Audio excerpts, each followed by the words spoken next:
প্রত্যেকটা দিন নাতি আর নাতির বউ ঝগড়াঝাটি করে, তর্ক বিতর্ক করে।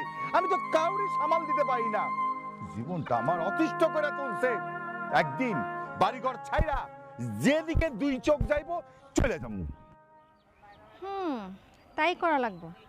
আমার সুখ তো আপনার সহ্য হয়নি। এই সামরি, কি কইতে চাস তুই? আপনার নাতিরে তো আমি ভালোবাসতাম, সেটা তো আপনার ভাল লাগে নাই। 3 গ্রাম খুঁজে এক সুন্দরী মাইয়া নিয়ে আইছেন বিয়া করাইয়া। আমারে যদি আপনার নাতি বউ করতেন না, তাহলে দেখতেন আপনারে আর আপনার নাতিরে আদর যত্ন করে এমন ভাবে রাখতাম যে কোন দুনিয়া আছেন এটাই ভুলে যাইতেন। তোর মতো বেলাসরে যদি ঘরে তুইলে আনতাম তাইলে কি অবস্থা হইতো সেটা তো তোরে দেখাই বুঝতে পারতাছি। আর এখন মনে হয় খুব ভালো আছে। এক কাজ করতে পারেন, আপনার নাতির জন্য তো আমারে নিলেন না, আপনিও তো একা মানুষ, আপনার জন্য আমার চিন্তা করতে পারেন। তারপর আপনার নাতির কি হাল করে দেখেন, একেবারে ভর্তা বানায় ফেলাম। চুপ করবি? হ্যাঁ, দয়া করে থাম।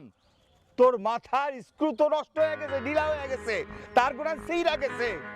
তোর বাপের লগে দেখা হোক, আমি তোর সব কথা কমুনি। আরে খারাপ, এমন একটা যুবতী মাইয়া আপনার বিয়ার প্রস্তাব দিছে, আপনি তো শুনে খুশিতে হার্ট অ্যাটাক করার কথা, তা না উল্টা রাগ দেখাইতেছেন। শুনো, গ্যাস্ট্রিক আমার মাথায় হয় নাই, গ্যাস্ট্রিক তোমার মাথায় হইছে। মাথাটা বরফ দিয়ে ঠান্ডা করো, যাও।